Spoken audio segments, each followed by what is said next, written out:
Saludos para todos. Hoy vamos a disertar para ustedes Trinidad García y Ángel Hernández sobre los sexólogos contemporáneos, esenciales para nuestra formación en la maestría en orientación en sexología en el Centro de Investigaciones Psiquiátricas, Psicológicas y Sexológicas de Venezuela del Núcleo Táchira. Estos sexólogos son Kinsey, Kaplan, McCarty, Mastery Johnson, Monet, Green, Coleman, Rubio, Piccolo, Kelly, Ayer Atucha y Leon Quindín. De ellos hablaremos sobre su biografía, enfoques y aportes a la sexología, obras críticas o autocríticas en el caso de existir, vigencia y aplicabilidad. Empecemos con Alfred Kinsey. Sus padres eran cristianos bastante conservadores. Nació el 23 de junio de 1984 en Nueva Jersey. Graduado en Biología y Psicología en Bundy College. Doctorado en Biología por la Universidad de Harvard en septiembre de 1919. Trabajó 9 años en la Universidad de Indiana, donde fue nombrado catedrático de Zoología en 1929. En 1938 trabajó con la Fundación Rockefeller sobre la sexualidad en el ser humano. En 1948 entrega un informe sobre comportamiento sexual masculino y 5 años más tarde, en 1953, entrega un informe sobre el comportamiento sexual femenino. Muere el 25 de agosto de 1956 en Bloomington, Indiana. Enfoques y aporte en sexología para Alfred Kinsey, quien se enfrentó por primera vez a la avalancha que podía provocar el hablar abiertamente de la vida sexual de las personas y más aún de estudiarla. Sus investigaciones abrieron una caja de Pandora, que nunca se volvió a cerrar. Este biólogo, luego de ser el mayor experto mundial en avispas cinípedas, derivó el estudio de la sexualidad humana, donde terminó impactando nuestra cultura.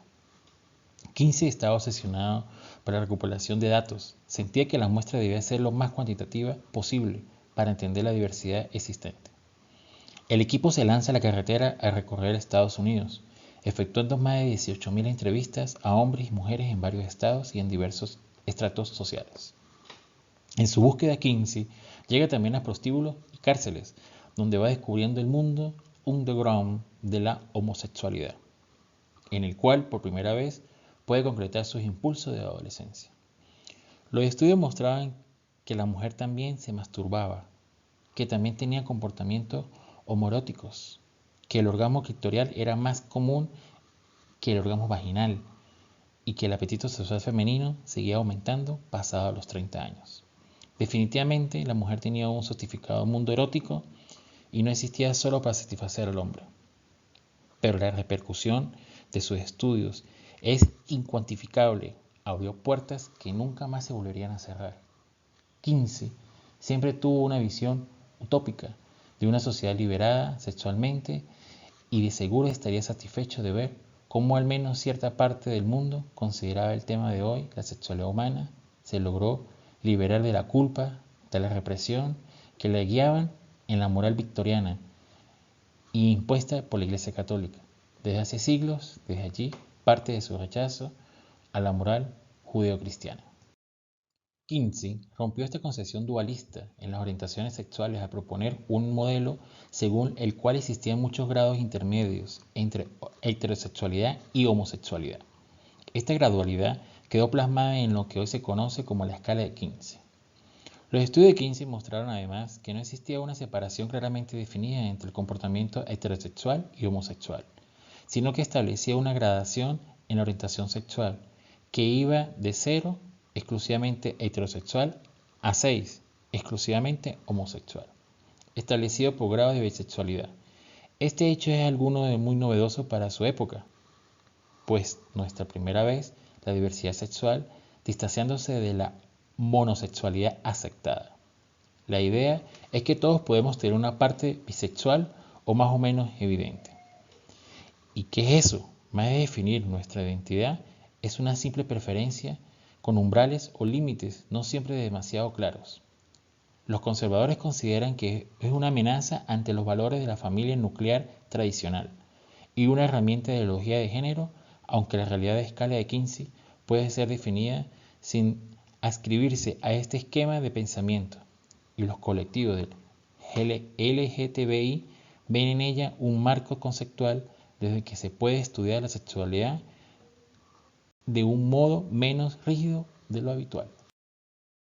Los informes de Kinsey fueron divididos en los libros Comportamiento sexual del hombre en 1948 y Comportamiento sexual de la mujer en 1953.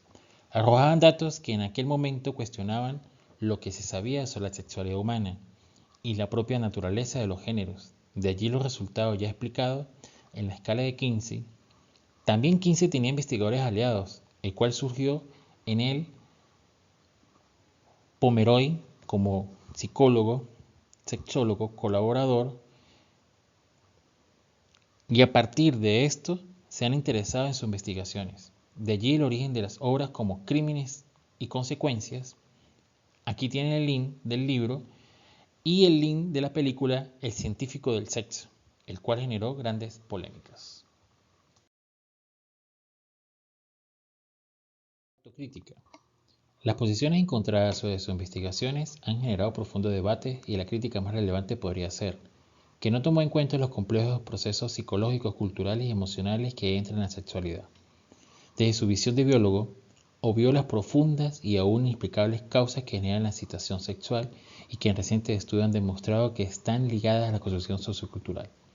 De allí que muchos sectores de la sociedad no han adoptado una visión tolerante y al parecer todavía es bastante difícil ejecutar estudios sobre la sexualidad para todas las cuestiones morales que surgen y aún más desde la postura de Kinsey.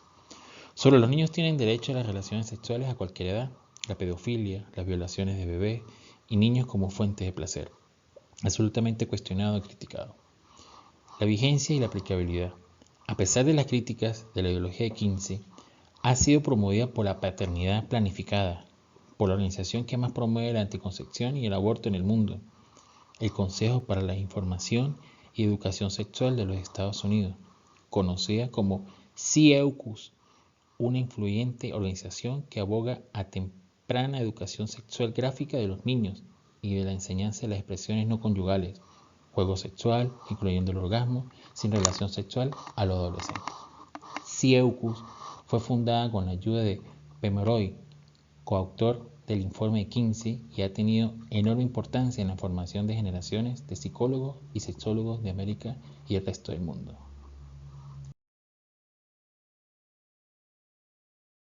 Presentamos a James Keslis Macari. Poca biografía existe sobre este importante sexólogo. Es un norteamericano de los años 70, nace el 5 de abril de 1919.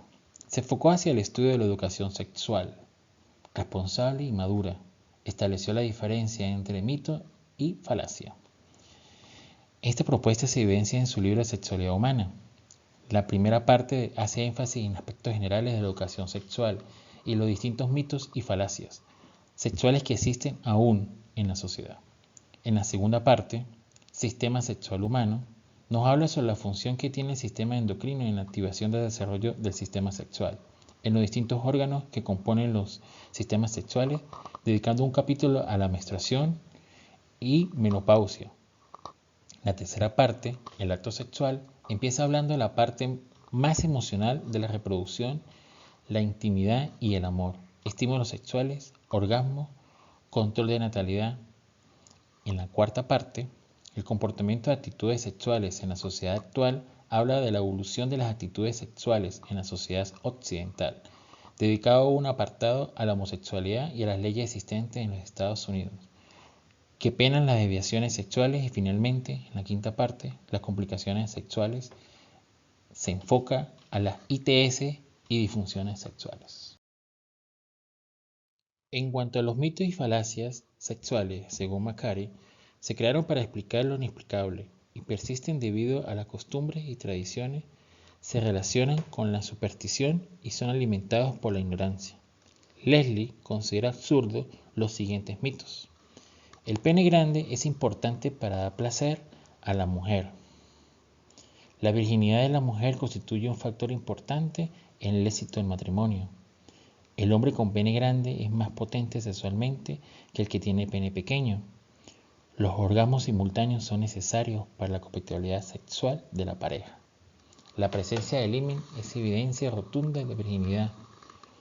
Los hombres musculosos tienen el pene más grande y son los mejores amantes. Los sueños húmedos indican trastorno sexual. Por otra parte, se conoce sobre sus aportes a la sexología y sobre sus obras y trayectoria profesional. Tenemos a dos grandes sexólogos, Master y Johnson. Por su parte, William Master nació el 27 de diciembre de 1915. Licenciado en Medicina y Ontología de la Universidad de Rochester en el año 1943. En 1947, profesor de la Universidad de Washington en San Luis, Missouri. En 1954 comenzó sus investigaciones sobre la sexualidad. Fallece el 20 de febrero de 2001 en un hospital de Tucson, Arizona, a los 85 años de edad. Virginia Johnson nació el 11 de febrero de 1925 y murió el 25 de julio de 2013. Formada en la Facultad de Medicina de la Universidad de Washington, San Luis. Contribuyó a diseñar instrumentos que permitirían registrar las respuestas fisiológicas durante la actividad sexual, como el polígrafo. Se casó con Master en 1971 y juntos estudiaron la respuesta sexual humana realizando estudios donde participaron parejas, encuestas acerca de los hábitos sexuales de los americanos. Estudiaron 10.000 casos actos sexuales en un grupo de 382 mujeres de edades entre 18 y 70 años y 312 hombres de edades entre 21 y 89 años de edad. Enfoques y aportes en sexología.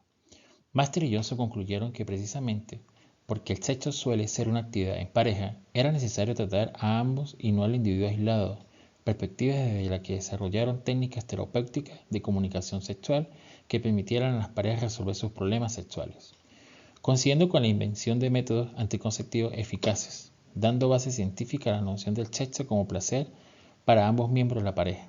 De allí a las 4 fases de respuesta sexual humana.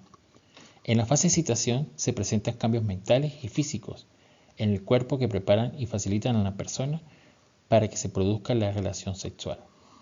Como cambios fisiológicos se señalan la respuesta del organismo ante la estimulación sexual, física o psicológica. Sensación subjetiva de placer sexual bajo congestión genital, erección del pene y lubricación y hinchazón vaginal. En la fase meseta comienza tras la fase de excitación y tras la fase de meseta se produce el orgasmo. Aumenta más el rubor, presión y tasa cardíaca, contracción muscular y respiración. En las mujeres, plataforma orgásmica, contracción de paredes vaginales y en hombres, máximo nivel de erección.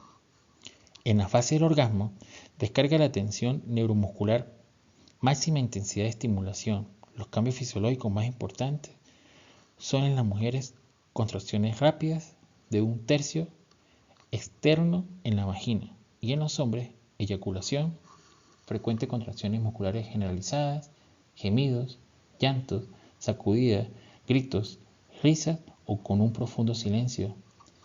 Y en la fase de resolución, todos los sistemas de los orgasmos del cuerpo vuelven en su estado inicial de reposo y en el hombre se presenta el periodo refractario, incapacidad para conseguir una erección completa y otro orgasmo hasta que no ha pasado cierto tiempo de minutos a horas.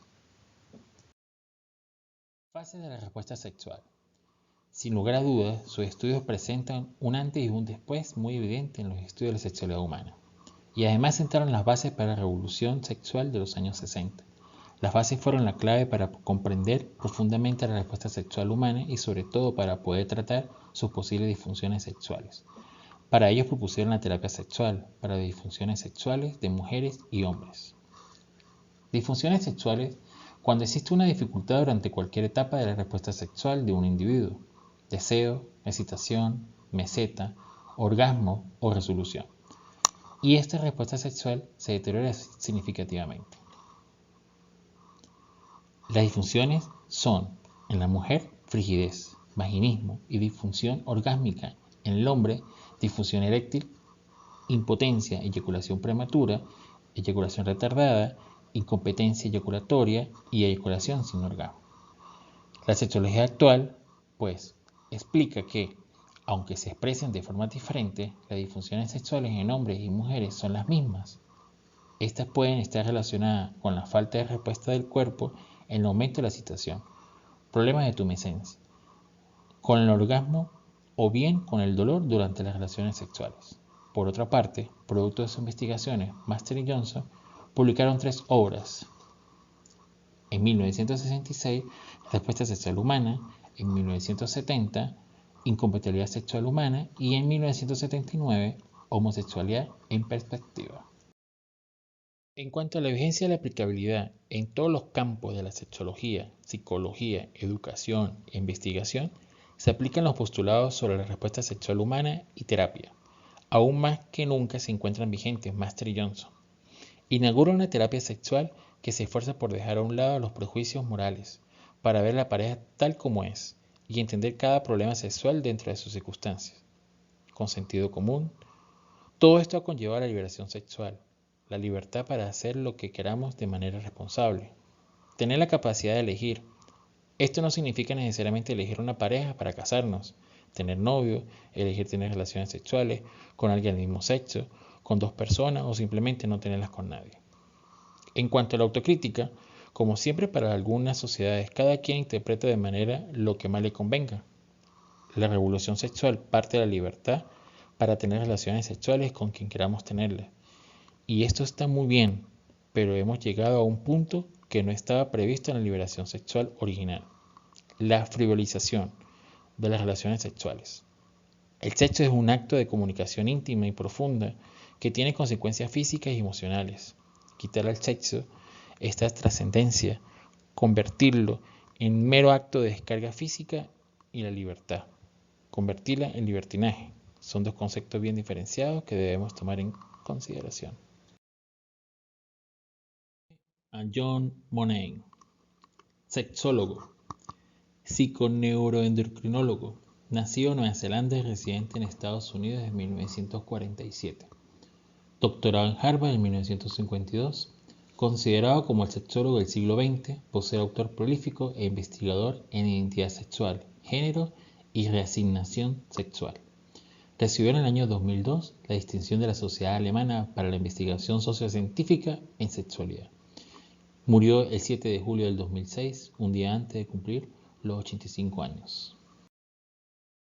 Y aporte en sexología se encuentran que en 1951 usa por primera vez el concepto de género mediante el estudio de hermafroditismo, para referirse al componente cultural, fundamentalmente la influencia educativa en la formación de la identidad sexual. Hace un estudio de personas transexuales que lo llevó a constatar que la educación de las personas se les pueden asignar papeles que no se corresponden con el sexo biológico. Ello se convirtió significativamente en un aporte para el conocimiento científico, pues contribuyó a demostrar que la identidad sexual de las personas, ser macho o hembra, no está determinada por el componente biológico, cuestión que con posterioridad hace que reconozca el género dentro de la teoría feminista. Introdujo términos a la sexología como orgasmo seco en el varón, disforia de género, cronofilia, mapa de amor, papel de género, travestofilia, principio de Adán, principio de Eva, identificación cruzada, cruce de género. Sus informes se derivan del accidente de los gemelos Bruce y Brian. Estos eran 2 niños perfectamente normales que nacieron en Canadá, pero a los 7 meses de nacidos ambos comenzaron a presentar dificultades para orinar. Siguiendo el consejo del médico, sus padres llevaron a los niños al hospital para someterlos a una circuncisión. Un fatal accidente médico que llevó a Monet a experimentar con Bruce. Para el experto, el caso que presentaba la posibilidad de un experimento ideal, un niño que él pensaba que debería ser creado como género opuesto y que incluso contaba con su propio grupo de control y un gemelo idéntico, consideraba preponderante la reasignación de su sexo. Así que para seguir su progreso, el caso fue bautizado como John y Joan, y la identidad de Brenda fue mantenida en secreto. Para 1975, cuando los niños tenían 9 años, el Dr. Monet publicó un estudio detallado de sus observaciones. El experimento, dijo, había sido un éxito total. Sin embargo, cuando Brenda alcanzó la pubertad a los 13 años, comenzó a mostrar sentimientos suicidas. pude ver que Brenda no era feliz como niña. Ante esta situación, los padres de Brenda optaron por no seguir consultando al Dr. Money. Poco después hicieron algo que el psicólogo les había advertido que no hicieran. Le dijeron a la niña que había nacido siendo niño. Semanas después, Brenda eligió volverse David. Fue sometido a una cirugía reconstructiva y eventualmente se casó. Cuando cumplió 30 años de edad, David sufrió una crisis de depresión, perdió su trabajo y se separó de su esposa. Y en el año 2002, su hermano murió a causa de una sobredosis. Y 2 años más tarde, cuando David tenía 38 años, la policía le informó a Janae y Ron que su hijo había suicidado. Money publicó más de 13 libros científicos. Hasta 1991 había publicado 300 artículos en revistas científicas. Recibió numerosos premios científicos otorgados por organizaciones médicas, psicológicas y sexológicas. Autocrítica. Diversos autores cuestionan los trabajos de Money y otros se han apoyado en sus investigaciones. Particularmente consideramos que cada quien debe vivir y experimentar su sexualidad como desee, al respetar el sexo biológico sin la pretensión del que el contexto sociocultural pueda cambiar su carga genética o hormonal. Vigencia y aplicabilidad. El humanismo científico de Money debe destacarse por lo mucho que su trabajo clínico y teórico ha contribuido a disminuir el sufrimiento de muchos hermafroditas, transexuales, bisexuales, homosexuales y parafílicos, y a mejorar la vida y la actitud comprensiva de muchos heterosexuales. Humanismo que se expresa también en su permanente compromiso con la libertad de expresión sexual y con los derechos sexuales de las personas.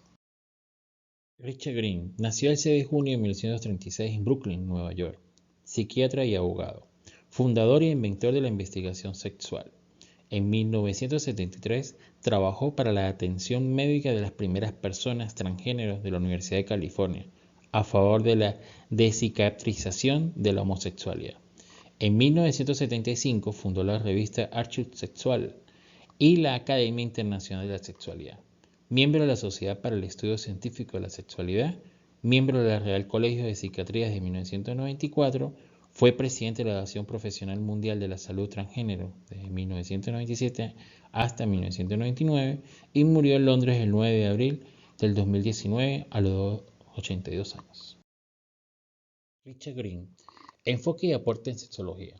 En el año 1978 fue uno de los primeros miembros fundadores de WASS, Asociación Mundial de la Salud Sexual, y dirigió las publicaciones del Segundo Congreso Mundial de Sexología celebrado en Montreal. En el año 1979, miembro del comité fundador de la Asociación de Disforia de Género Harry Benjamin International. Dirigió la sexualidad humana, programa de la Universidad Estatal de Nueva York en Stony Brook. El Dr. Richard Green, uno de los primeros y más críticos de la clasificación de la psiquiatría de la homosexualidad como un trastorno mental, inicia un debate sobre la desclasificación de la homosexualidad como una enfermedad mental. Argumentó energéticamente en favor de la desclasificación. Argumentó que los motivos para decidir la cuestión deben ser los encallados históricos y transculturales de la expresión homosexual, asociados a características psiquiátricas que acompañan a una orientación homosexual, las consecuencias emocionales a los homosexuales de la condena social. Propuso una distinción, nomenclatura más general entre parafilias y trastornos parafílicos ubicados en el Manual de Diagnóstico de la Sexualidad. Entre las obras más importantes de Green se encuentran, en el año 1974, Conflicto de la identidad sexual en niños y adultos. En 1979, La sexualidad humana. Y en 1987, El síndrome del muchacho de la mariquita y el desarrollo de la homosexualidad, donde advierte que no todos los niños afeminados serán homosexuales, pues determinados niños pueden mostrar receptividad especial hacia el homosexualismo. Según Green, no se ha podido comprobar si obedece a factores genéticos, prenatales o a ambos. En este caso, la crítica siempre está listo para una buena discusión teórica y científica con la misma energía y entusiasmo, y especialmente para la homosexualidad infantil. Se enfoca hacia las personas, familiares y amigos, padres que cuestionan el feminismo de los niños, orientando hacia algunas conductas propias de su curiosidad infantil, sin caer en castigos y ridiculizaciones ante los demás. en cuanto a la vigencia y aplicabilidad, defensor enérgico de los derechos de los homosexuales y transgéneros en una serie de juicios de discriminación históricos. Se dio cuenta que la marginación de las personas debido a su identidad sexual y de género mientras se entrenaba para ser médico en la Universidad de Johns Hopkins en Baltimore, un líder en el estudio de la sexualidad. Comparte sus conocimientos en eventos científicos y revistas del área de la sexología. Helen Singer Kaplan nació en Viena, Austria, el 6 de febrero de 1929 y murió en el año 1995 de cáncer a los 66 años de edad. Maestría en Psicología en 1952, doctorado en Psicología en 1955 y directora de la Human Sexuality Clinic del Hospital de Nueva York. Enfoque y aporte de la sexología. El modelo de Kaplan surgió a partir de sus experiencias clínicas con pacientes que sufrían disfunciones sexuales. Una de las mayores conquistas de Helen Kaplan fue promover en 1979 una modificación del modelo de respuesta sexual elaborado anteriormente por Master Johnson, que consistía en introducir el deseo como primera fase de la respuesta sexual. Su teoría se conoce como el modelo trifásico de la respuesta sexual humana y consta de 3 fases independientes: la fase de deseo, la fase de excitación y la fase del orgasmo. Esta etapa del deseo fue aceptada por la comunidad científica posteriormente. El deseo fue definido por Kaplan como sensaciones específicas de apetito o impulso sexual que mueven al individuo a buscar experiencias sexuales o mostrarse receptivo a ellas, y se inicia en diversas regiones del cerebro. Un ejemplo de esto sería cuando uno de los miembros de la pareja participa en la actividad sexual solo para satisfacer a la pareja aunque no sienta deseo de hacerlo. En la etapa de excitación, comprende la fase de excitación y meseta de Master Johnson y se caracteriza por el predominio de la dilatación de los vasos sanguíneos en todo el cuerpo, pero predomina en los genitales con la aparición de algunos cambios. En la etapa del orgasmo, es un reflejo genital regido por centros neurales, espinales, una serie de contracciones reflejas en ciertos músculos perineales. La importancia del enfoque de Kaplan en 3 categorías separadas significaba que las disfunciones sexuales podían localizarse en una de estas 3 fases, estando cada una asociada en diferentes causas de manera de diagnosticar que adecuadamente el trastorno se podía saber en qué etapa se encuentra lo que respondería a intervenciones terapéuticas diferentes y específicas. Quizás la mayor contribución que Helen Kaplan a la sexología sea con respecto al estudio del cerebro y de los circuitos neurotransmisores en el inicio del deseo, lo que trasladó al centro de la sexología de lo genital al cerebro. Esto fue vital para empezar a percibir el papel del cerebro en la generación del deseo y por tanto en la sexualidad. Contribuciones plasmadas en sus obras: La nueva terapia sexual en 1974, Trastorno del deseo sexual en 1979 y La eyaculación precoz en 1989. La autocrítica. Postura sexual de gran importancia para la sexología. Más que una crítica, se resalta como una líder entre los terapeutas sexuales, científicos orientadores. Se destacó por sus esfuerzos para combinar algunas de las ideas y de las técnicas de psicoanálisis con métodos conductuales. Fue pionera en la terapia sexual durante la Revolución Sexual en América en 1960, debido a la defensa de la idea de que las personas deben disfrutar de las relaciones sexuales tanto como sea posible, en lugar de verlo como algo sucio y dañino. En vigencia y aplicabilidad, es líder en las terapias sexuales científicos orientadores, técnicas de psicoanálisis con métodos conductuales contemporáneos. El manual ilustrado de la terapia sexual explica los pormenores de una serie de disfunciones sexuales: frigidez, disfunción orgásmica femenina, vaginismo, importancia de la eyaculación precoz y los ejercicios eróticos específicos, contemplados con ilustraciones que se pueden practicar para resolver que aún se mantiene vigente las terapias sexuales.